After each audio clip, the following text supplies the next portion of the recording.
जय जगन्नाथ सांग मैंने तो आज आपण मानक मु देखी मोटी सागर राई। तो देखु आपण मान तो देखी थे बिलर एगुड़ाक हुए मोटी साग।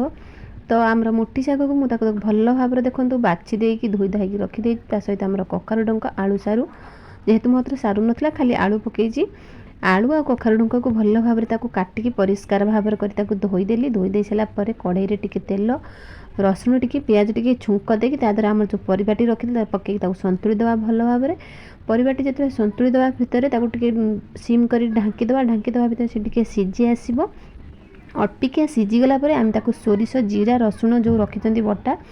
ताकू बाटिकी मु रखी से बटाटी को आम कौन करवा ना जो परिवा दिहरे आम छाड़ीदे परिवा दिहरे छाड़ा देखो सागर मुझे टमाट भी दे दीजिए सीझी जाइए टमाट देले भी खटा मिठा लगे भल लगे मुझे सोरिष मसला को देदेली सोरिष मसला जो आमर पूरा कषि आसो पूरा सीम करके ढांकी देवे सी कषि आसो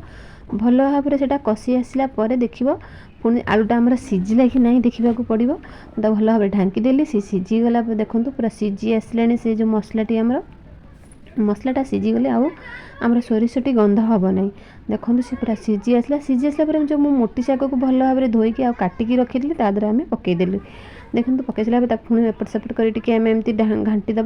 घाटिला भर पुणी पूरी सीम करके ढांकीदे सी सीझ मोटी शाग जेहेतु टी टाण थाए सीझा टाइम लगे से पूरा सीम करके ढांकीदे सी सीझी आसो सीझी आसला देखूँ पूरा पूरी माने मसला पूरा कषि आसला जो आम शागटा भी पूरा कषि आसला ढांकी देले से भल भाव में आउ कषि आसो जो कषा अंशटे भी मरीज से मुझे टमाट देसी कषा लगभग बोली देखो भल भाव में आम कषि आसला आलू भी भल भाव में सीझी जाइए सीम सीम रे ही हम बेस हाई रे करें हाई रे कले पोड़ीज टेस्ट भी आसोनी एटा जिते सीम रे करे शागटा ही स्वादिष्ट आसो। तो देखो आम मोटी शाग पूरा रेडी है आपण मैंने एमती प्रस्तुत कर खातु देखिए केते स्वादिष्ट ये शागटी आम तो सब मिलेनि खरा दिन टाइम रे ही बिलर मिले एमती कर खातु आपण मते तो बहुत बढ़िया लगे आपण मानक भल लगे ना कमेंट माध्यम कहतु।